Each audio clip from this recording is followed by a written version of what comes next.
मैं हूं अंजलि और आप देख रहे हैं यूबीसी 24 न्यूज। तो आइए शुरुआत करते हैं आज की प्रमुख खबर से। सत्ताशासियों के अघोषित षड्यंत्रों को उजागर करने का प्रयास किया गया है, जिनके कारण अतिशय गरीब होकर अन्नदाता किसान आत्महत्या करने को मजबूर है। इस समस्या को निदान के लिए राष्ट्रीय स्वाभिमान आंदोलन के संयोजक डॉक्टर मुरली मनोहर जोशी संपूर्ण देश इस अभियान को लेकर दौरा कर रहे हैं, जिसे देश में गरीबी, बीमारी, बेरोजगारी, अराजकता, प्रदूषण जैसी अनेकों समस्याएं विद्यमान हैं। देश की संपन्नता और जन सामान्य की खुशी के लिए इन समस्याओं का जड़मूल से निदान होना अत्यंत आवश्यक है, जिसका एकमात्र उपाय कृषि को उद्योग और खाद्यान्न को ऊर्जा का दर्जा देकर श्रमसाध्य नीति की स्थापना ही है। ऐसा होते ही कृषि उत्पादों की कीमत औद्योगिक उत्पादों के समान हो जाएगी, तभी तो सारे देश के श्रमिकों की आय समान होगी, तभी कृषक परिवारों और खेतीहर मजदूरों की क्रय शक्ति आयकर के दायरे में होगी, तभी देश से 100% गरीबी दूर होगी। यदि ऐसा नहीं होता तो शासन और समाज के द्वारा किए गए सभी विकास कार्य, सारे प्रयास असफलता की कहानी ही कहेंगे। अस्तु इन्हीं विचारों से प्रेरित होकर गरीबी को जड़मूल से नष्ट करने के लिए इस देश में समस्याओं के समाधान मिलेगा एवं देश की अर्थव्यवस्था दोगुनी हो सकती है। देश का लगभग 90% गरीब समवर्ग संपन्न हो सकता है। ये जागृति आपके उठ खड़े होने पर ही संभव है और हमारा देश पुनः सोने की चिड़िया बन सका तो यह मुझे अकिंचन का सौभाग्य होगा। आज आपको दुर्ग का दौरे है, तो किस उद्देश्य से हैं और किस संगठन के माध्यम से दुर्ग या छत्तीसगढ़ में आपने इस प्रश्न और सरकार से अन्य कई मुद्दे हैं इसको उठाएंगे? हमको माननीय गोविंदाचार्य जी ने, जो राष्ट्रीय स्वाभिमान आंदोलन के संस्थापक हैं, उन्हें हमें भारत के स्तर पर किसानों की जिम्मेदारी दी है उस संगठन के माध्यम से।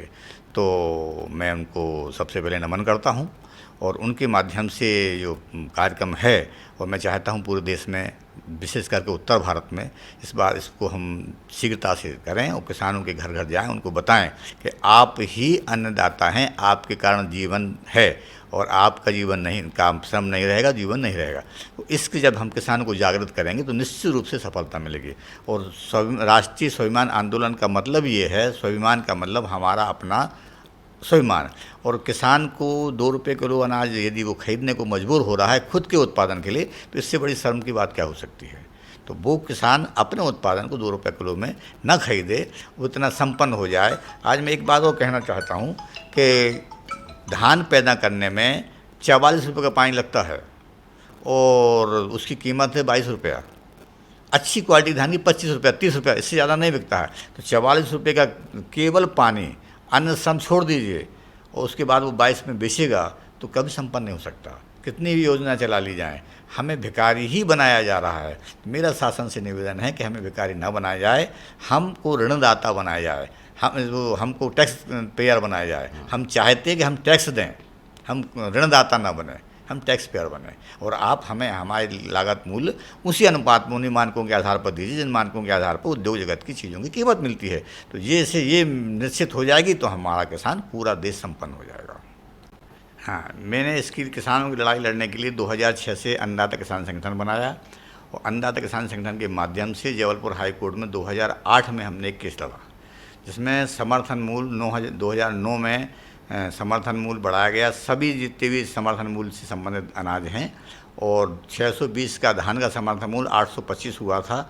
ये अन्नदाता किसान संगठन के माध्यम से हुआ, और इसी के प्रकार से हम ये चाह रहे हैं कि जो मंडी एक्ट है, जो मध्य प्रदेश और छत्तीसगढ़ में एक ही है मंडी एक्ट, उसके तहत किसान का अनाज चाहे व्यापारी खरीदे चाहे सरकार खरीदे, समर्थन मूल्य से कम में नहीं बिकना चाहिए।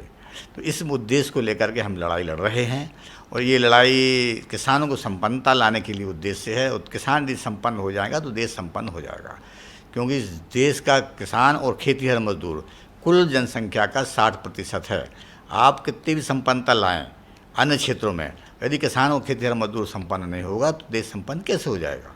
हमारा मूल उद्देश्य ये है कि किसान को संपन्न होना चाहिए। इसके लिए हम भारत सरकार से और प्रादेशिक सरकारों से सबसे मांग करते हैं, कृषि को उद्योग का दर्जा और खाद्यान्न को ऊर्जा का दर्जा मिलना चाहिए, जिससे जिस बिजली से पंखा चलते हैं, जिससे डीजल से मोटर कार चलती हैं, और पेट्रोल से, उसको हम ऊर्जा मानते हैं, जिससे हम खुद चलते हैं, हम मनुष्य चलते हैं, हम जीवित हैं, और उसको ऊर्जा क्यों नहीं माना जाता?